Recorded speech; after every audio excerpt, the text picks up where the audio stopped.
Okay. What's going on?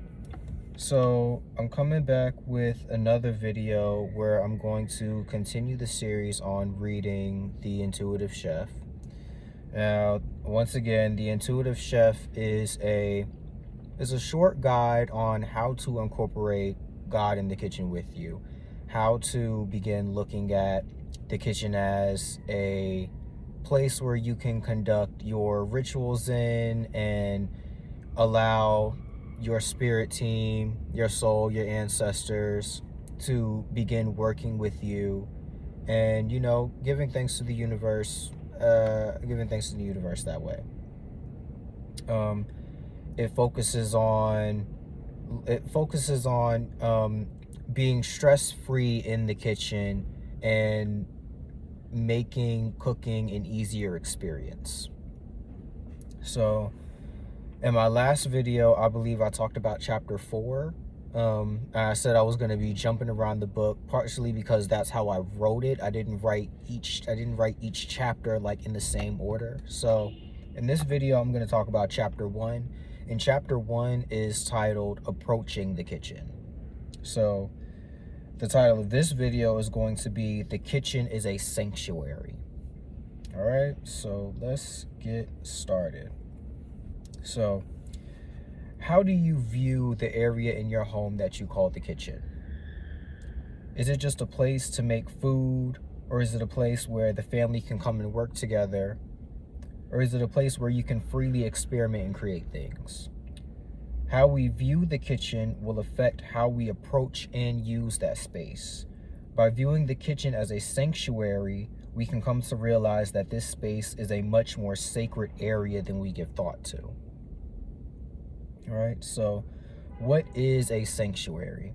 By definition, a sanctuary is a sacred place or a shrine, a place set apart for holy worship, a private room.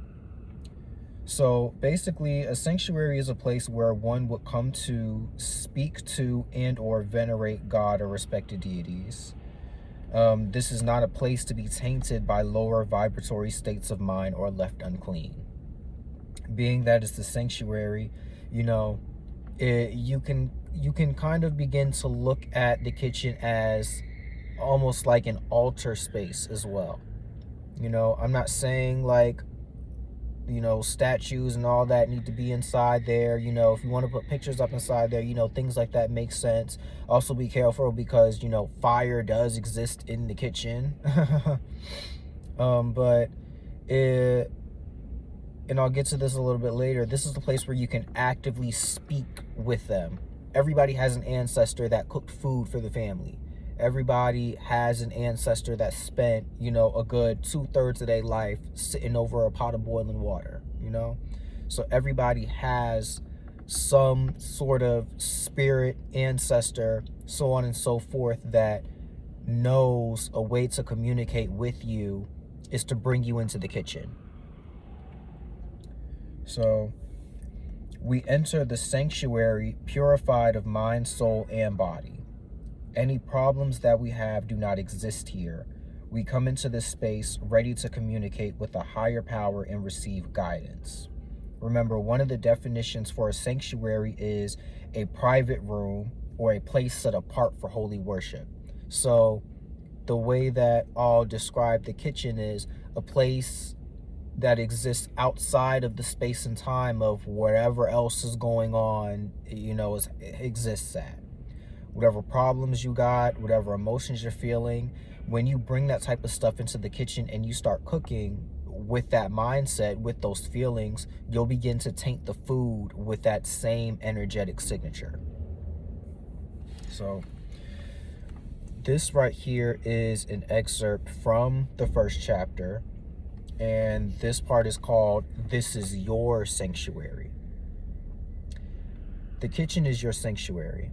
Here you can do no wrong. You can only do your best and get better each time you come here.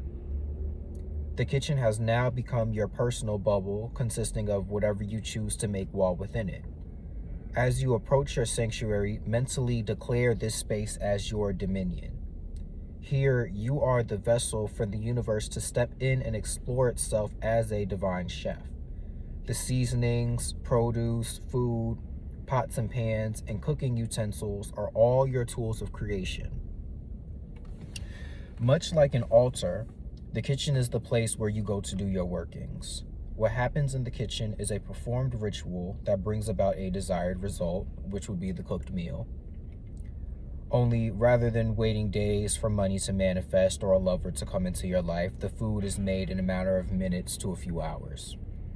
Here, you can only get better at performing your rituals, i.e., better at cooking. So, how do we approach the kitchen? How do we enter the kitchen? How do we, get ready to make food for people around us? You know what I'm saying?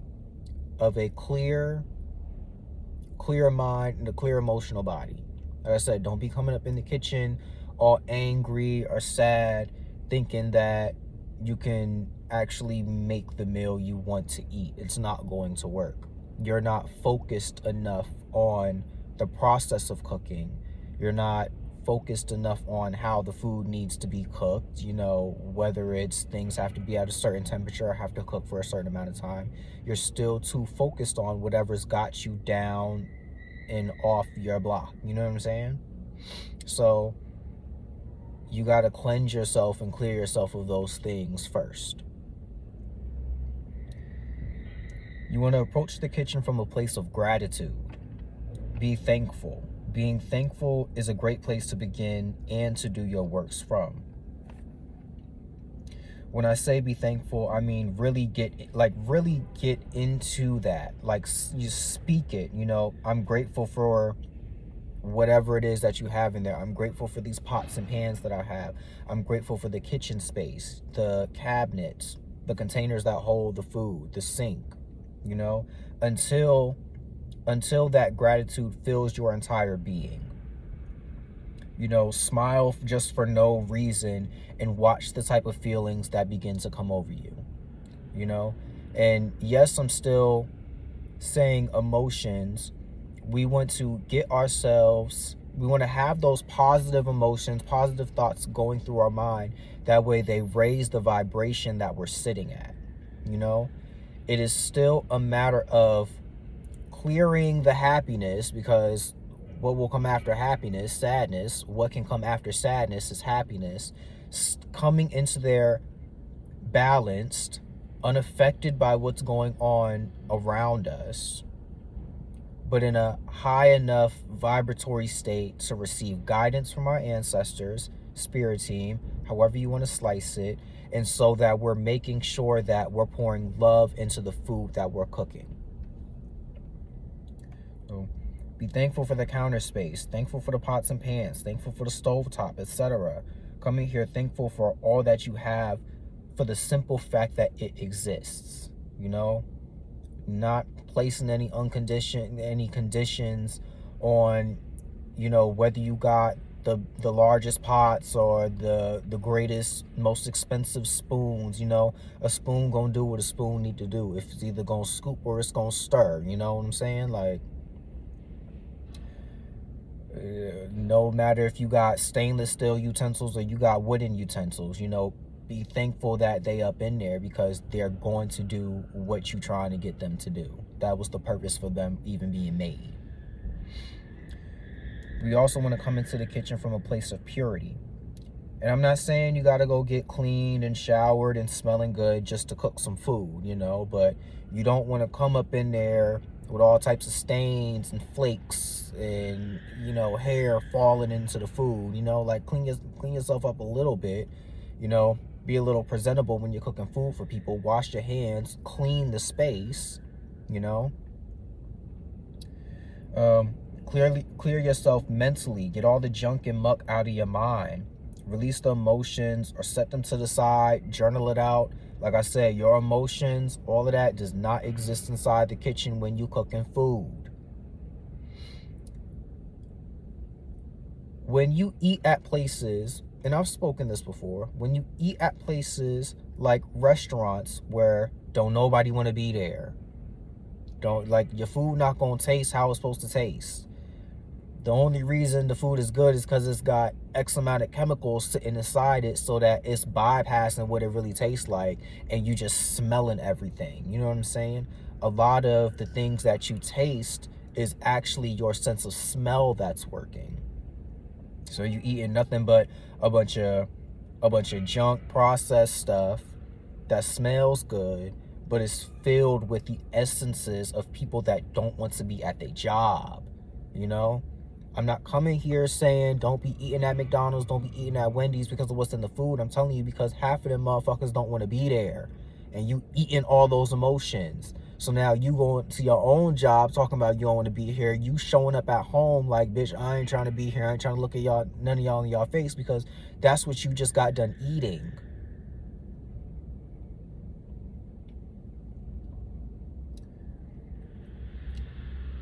Turn on some soul-loving music. Set the stage for yourself when you come up in there, you know? You want to do the things that are going to get you in a high vibratory state. Clean the goddamn kitchen. Don't be up in there trying to do your workings and cook your meals, make your teas over top of some dirty dishes or with some dirty dishes. For one, that's disgusting. You know, like, just real world application, that shit is disgusting. Clean up. And of course, it might be something up in there. Clean it. Just clean it. Just clean it. We don't want dirty dishes and food from past cooking sessions in the same space as the food we're getting ready to make. We don't want lingering energies in there as well. Cleaning is all an act of banishing and getting rid of anything that was once there, or anything that may try to put us in a lower vibratory state while we're working. So we don't want to be reminded of what happened last time, no matter how good or how undesirable the outcome is. It's a different, when you go into a place with the same emotions as when you had it the first time, what happens? The second time it ain't as good. You know, you coming up in the kitchen and all of a sudden everything just start going haywire because you so focused on how it was the last time that you're not focusing on how it was going to be this time. Even the first time you came into to cook something, you didn't enter there feeling good about what the outcome would be like. You came in there excited for the process of cooking whatever it was. So, like I said, we don't want to be reminded of what happened last time, because those emotions, those energies are going to muck up everything that you're doing this time around. All right? Lingering energies must be gotten rid of beforehand. Not to mention that you'll much more appreciate all the space that you have to work with once you're done decluttering things. It ain't nothing worse than having a bunch of stuff on the countertops, and then you got this 10-inch knife that you trying to cut stuff with, and the knife keeps running into things. You see what I'm saying? You in the middle of cutting up mushrooms, cutting up lemons, and you gotta move stuff around with both your hands. Not to mention that now that you got a knife in your hand and you moving stuff around, all of that becomes a hazard, a safety hazard. You see what I'm saying? You cutting and then your elbow bumps something and now glass is shattering into the sink, you know, or a whole bunch of noises start getting made.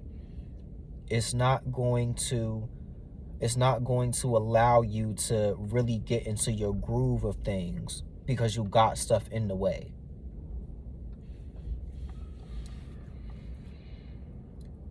By entering the kitchen from a place of purity, we allow ourselves to enter this space as if we've never been there before, thus opening ourselves to the idea that all wondrous and magical things we envision can come true and manifest.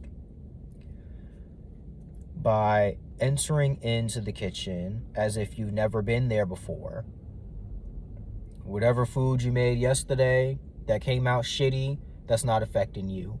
Whatever food you came and made an hour beforehand, that was just the greatest thing that you've ever had before, is not affecting you anymore. You know, you can enter the space technically like a lab tech person that's getting ready to perform an experiment. I don't know where that word came from, but as a person that's entering a laboratory that's fresh and clean, that's never done an experiment before, and they're excited for carrying out the experiment and ready to record the result that they get. So the kitchen from a place of practical spirituality. This portion is called experimentation and ritual performance. The kitchen is a place where we as spiritual beings are able to create a spiritual practice for ourselves. Whether we cook every single night or we cook for a special Sunday dinner, spiritual beings can begin with cooking as a way to begin working with their soul, spirits, and ancestors. When we choose to begin using the kitchen as a sanctuary or altar space, we must now keep in mind that even though we can create anything, there are rules that must be followed. Foods have their own rules when it comes to cooking. Oils got their own rules when it comes to cooking. Pots and pans, you can't just turn the heat all the way up, talking about well, maybe I could just cook it faster and we'll try that out. Like, nah, like things come with certain ways. For y'all that baking is very I don't know the word that I'm looking for, is very adamant on measurements. You don't just throw a handful of yeast, a handful of flour, some water, and think you're gonna get bread from it. It's like you only need a little bit of things. You might need more of something else. That way the recipe is done the way the recipe is supposed to be made. That way all your pots and pans are in a state where you can continue using them, and you don't either have to throw them away or repair them because, like I said, you had the stove up too high and now the bottom of a stainless steel pot is all burnt and it's not cooking your food the right way. Experimentation, this is no longer a place to just have fun or just be winging it. Like, cooking is the difference between experimenting and winging it. When you come into the kitchen just trying to wing it, just trying to do whatever, you end up wasting a lot of food. Trust me, been there, done that. Wasted a whole lot of money, a whole lot of groceries. Especially when you just buy groceries and you think, oh, let me just come up in here and make something right quick, just throwing things together. You're going to waste a lot of time. There's going to be a whole lot of things you're going to have to rebuy, and you're going to be looking at yourself like, dang, I just spent, up close to $100 up inside this grocery store just to make one thing and waste everything I just bought. Not a bright idea. Not a bright idea at all. So, experimentation follows a set of rules and guidelines. We must gather all the tools and equipment necessary for the creation of a meal. We don't randomly decide to make lemonade out of oranges. You don't just, when you're trying to manifest something in your life, even, outside of the kitchen, when it comes to working with herbs and rituals and so on, you don't just randomly decide something you want to bring into your life. You formulate an actual vision for yourself, write it down, do whatever you got to do, get the necessary tools. You don't go looking for love and then just start burning black candles. What's that gonna do? You don't just randomly say like, oh, I'm gonna make breakfast, but then you pull out a pot and pan and then pull out a box of cereal. how do them two things work together? That's not part of the guidelines of making cereal. That's not part of the guidelines of cooking you some bacon, eggs, and whatever else you're gonna make. So we ask ourselves, what do we want to create, cook, manifest? From there, we get the things that are required: the food, the seasonings, the sauces, the correct size pots and pans, the correct pan for cooking whatever it is that you're going to make. Then we clean everything, and then we begin to prep the food. After we've done all of that, then we follow the steps for the recipe, follow the steps for cooking the food, and then we serve the meal and also clean afterwards. You want the kitchen to look like you didn't even step foot inside there before you start cooking. Or once you're done cooking, excuse me. You don't want the kitchen to look like you step foot in there once you're done cooking. So experimentation is how we learn hands-on to bring about what we want to eat. Just winging it can lead to a lot of mistakes, wasted time, food, and money.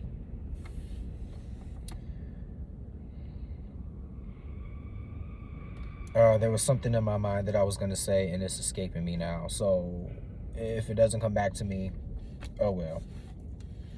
So ritual performance. Just like an experiment, we want to bring about a desired result. Here, we want to incorporate a trance state and let the divine chef that lives within us take over and move our hands. This trance state allows us to program our minds with positive thoughts or receive instruction from our soul. The trance state is usually acquired when cleaning beforehand or while prepping the food. When I say this, the trance state is going to come about because during cleaning or during prepping the food, because your mind is no longer consciously worried about what you're doing.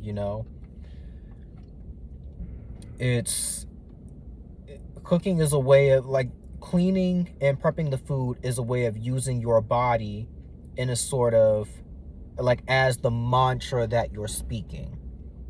And I say that because the way you would repeat a mantra over and over and over again, it is the same as the repetitiveness as cleaning dishes.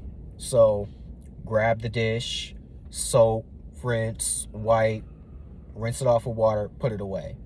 You follow those same steps, throughout the entire process of however many dishes is inside the sink. And then prepping the food, so knife sounds, the constant chopping, that over and over and over again, your mind already knows what you're doing, and it can kind of shut down for a bit and just let the body go. Now, from here, your mind is able to wander to wherever it wants to go. You could be in the middle of chopping, trying to figure out how you're going to get your hopes and dreams accomplished. You don't want to travel into worrying about how Stacy pissed you off at work. You don't want your mind to travel in that direction, all right? We get into a trance state. That way we can program ourselves with positive thoughts and feelings. That way we can stay in that vibratory state to receive all the information that we need for making the meal.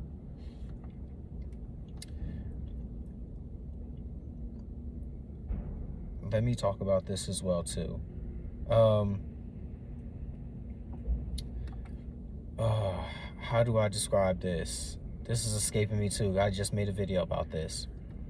When you are able to, by getting into that trance state, you're able to actually begin channeling the steps that you need to perform the ritual, perform, the act of cooking. And this act of channeling, it doesn't look like, for me personally, it doesn't look like or sound like anything. It's more like I'm dancing through the kitchen. It's kind of like I'm reaching for, it's like my arms are being puppeteered almost in a way for whatever vision I had in mind to make. Say for instance, I'm trying to make, I'll just use spaghetti, for example. You know, I would get into a trance state while I'm cleaning or while I'm chopping down mushrooms. And then from there, it's just kind of like, okay, everything's been done. And then the flip just kind of switches. Grab the pot, fill it up with some water, start boiling. Is there anything else that needs to be done? Is there anything that needs to be thrown away? Okay, cool. While everything is happening, Brandon is sitting in the background. Brandon's just watching, popcorn, TV's going. And the ancestor, the force that exists within me that knows how to cook, that loves to cook, that enjoys cooking, that part of me steps forth. And, oh, why am I grabbing basil? I guess it might be the right thing. Why am I grabbing oregano? It must be the right thing. Oh, you get a little ring in the back of your head. Oh, the pot must be hot enough for me to throw the mushrooms on top of it, I don't got to consciously think about anything that's happening, Consciously think about using a knife when you're cutting food, like watch your fingers and stuff. But once you start dancing through the kitchen, dancing through the meals, that act of channeling makes cooking so much easier, It takes the stress off of you. You're not in there worrying about how the meal is going to come out. You're fully involved in the process of cooking. And I know I've said this multiple times, but just like they say, it's the journey that you fall in love with. The destination, like, your destination could be whatever. Your destination could even not look like what you think your destination is going to look like. You fall in love with the journey and everything that you learn while you're doing it. So, the act of channeling brings about the ability for us to cook things we've never created before from just a vague idea or ancestral guidance.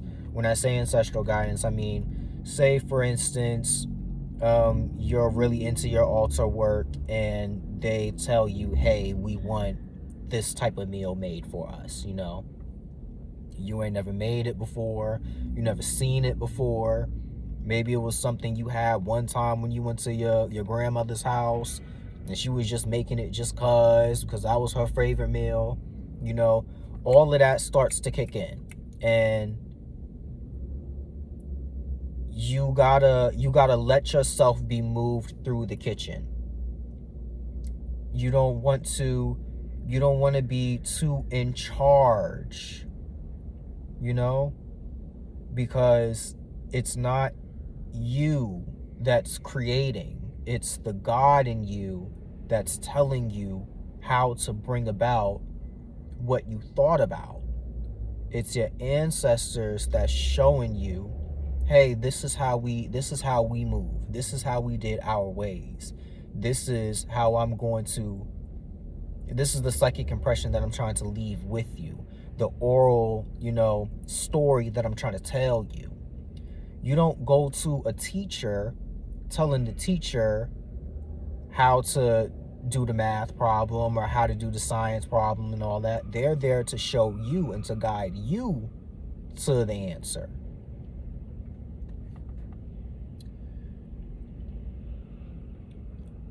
One of the reasons that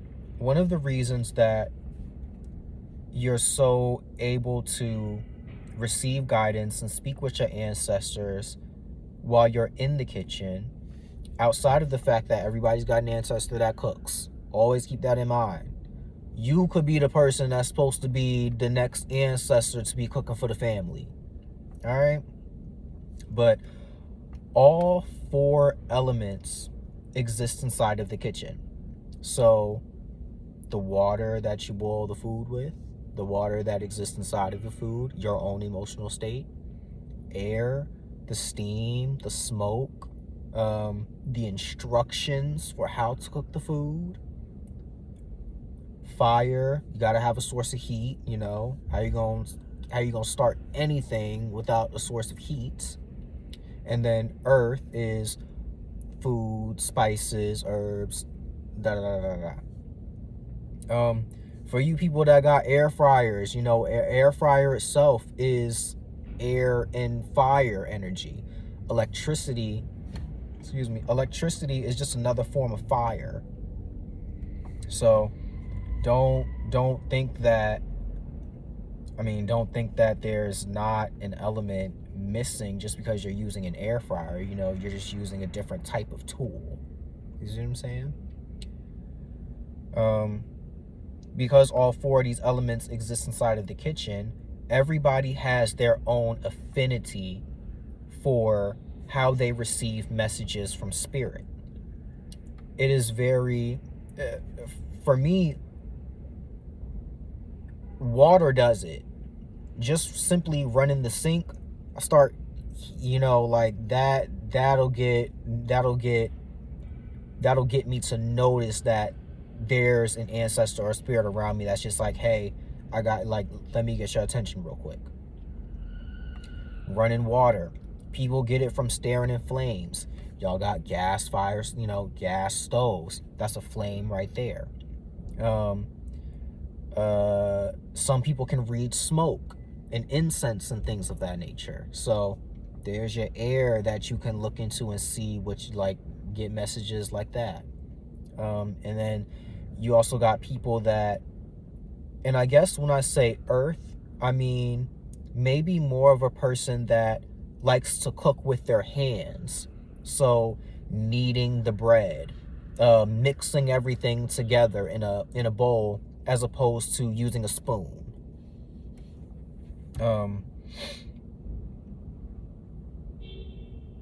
Yeah, all those elements exist in the kitchen, and because everybody has their own personal affinity to an element or elements, your that line of communication is able to open up, and getting yourself into a trance state, getting yourself into a relaxed, space of love, you're able to let that door remain open and receive all the information, receive all the guidance while you're in there.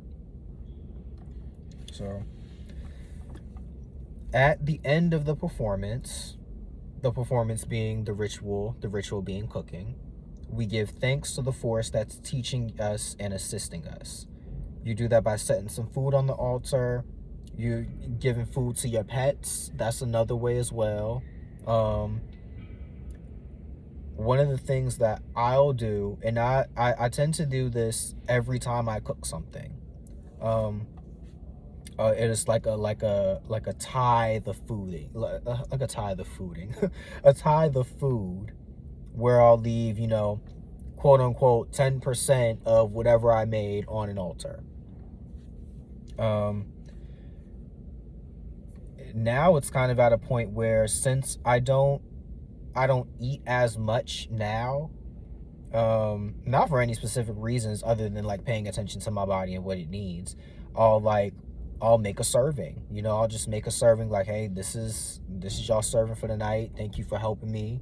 Here's y'all food. Eat up. I ain't making for no reason, you know what I'm saying? we ain't sit up in this kitchen for nothing. Go ahead and eat up. You do these things to show appreciation to the universe, as a way of giving back. Of course, the spirits ain't gonna come in and, physically eat it, but they do smell the food. I think of that movie. What was that movie? Was it Coco? Where it was it was all about making sure one of the ancestors had a space on the altar.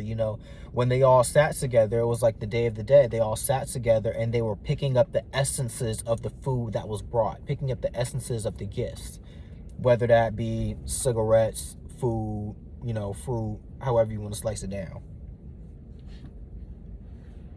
So to kind of wrap everything up and bring it together, the kitchen is a sacred place where we can perform rituals, converse with our ancestors, and be an active creator. What does God do? God creates, okay? So it is no different than drawing, making music, you're creating something.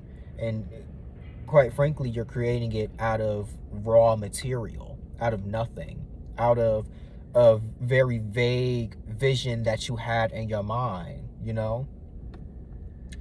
By viewing this area as such, we can begin cooking food with a purpose. We no longer cook food just because, and we don't just wing it while we're in the kitchen. We enter with a vision and a willingness to be led and guided through the process of cooking. Learning the rules of the kitchen and the food we eat is how we learn and gain experience as a divine chef. This is a hands-on learning process. Cooking is not like cooking is an action word. Okay? So, in order to make something, you got to take the action. In order to learn how to cook, you got to cook. Pulling out a book about how beans are grown, processed, packaged, and the 1,000 different ways that you can cook beans, that's not going to do anything for you when you're in the kitchen and you got beans on the stove. You know what I'm saying? You better pick a recipe, pick a cooking process and go with it, because the only way you're going to learn, one, if you like the food, two, if you even like the way of cooking it, is by actively performing that action. Do you prefer your chickpeas to be roasted in the oven before you toss them in the pot on the stove? Do you prefer your mushrooms to be baked before you pan fry them? Do you not like to use the oven? You're not going to figure these things out by asking God, show me how to cook this food, show me how to cook this food, show me how to cook this food. Pick up a pot and you figure out how to do it. You know what I'm saying? You don't just sit around all day talking about you hungry, you want some lasagna, but then you never actually get to cooking it. That don't make sense. You're not going to bring about the satisfied hunger by reading about it. The only way you're going to be satisfied is if you cook the food. You see what I'm saying? Cooking is an action word. Cooking ain't about hoping and praying that the food turns out right. You follow the process, pour some love into the mug, and then you figure out if you like the food or not. So, in order to allow ourselves to cook with God, we begin by showing and speaking our thanks before, during, and after cooking. And the only way that we should be inside of the sanctuary, known as the kitchen, is to be at peace with ourselves. All right? The kitchen is a very sacred place when you begin to think about the fact that you're an active creator in there. There are tons of raw materials. There are all 4 elements that exist there. And it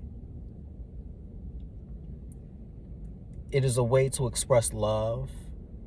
It is a way to satisfy the body, satisfy the mind, by taking on the action of cooking. Some people love to cook. Some people love to eat. Both people are satisfied, The kitchen is a place where you make all the things for your children and your babies to grow and survive, for your pets to keep living, You don't have to go and buy kibble. You can cook them some beef, liver, chicken, all of that at home,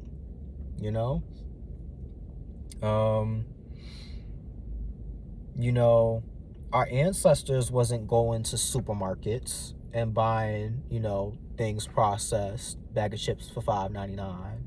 $5.99 is crazy expensive for a bag of chips, but you know, our ancestors were fully incorporated in the process of the growth of the food, the planting of the seeds, the preparing of the food, and the serving of it. There was a book that I was reading that I don't even think I finished. There was a book that I was reading. I think it was called The Way of the Water. I'm not entirely sure. Where it brought up how the ancestors were fed food first. So you give thanks because, or at least, I would give thanks because they are the forces. My soul is the force. The universe is the universe is the force that is actively teaching me how to cook. I didn't learn to cook just by thinking about it. I learned to cook by allowing myself to be led through the process, let myself be led through all the emotions and the tears that I couldn't cook, and to face the fear that I had of if I would even know how to survive and take care of myself as an adult, So you wanna work with God in the kitchen, you wanna find a way to start working with your ancestors. Cooking is a very simple thing that you can do. And it's a great place to start because, we're human, so it actively satisfies sustenance for us to keep us living. It is a great skill to have. It's a great thing to know how to do for yourself, and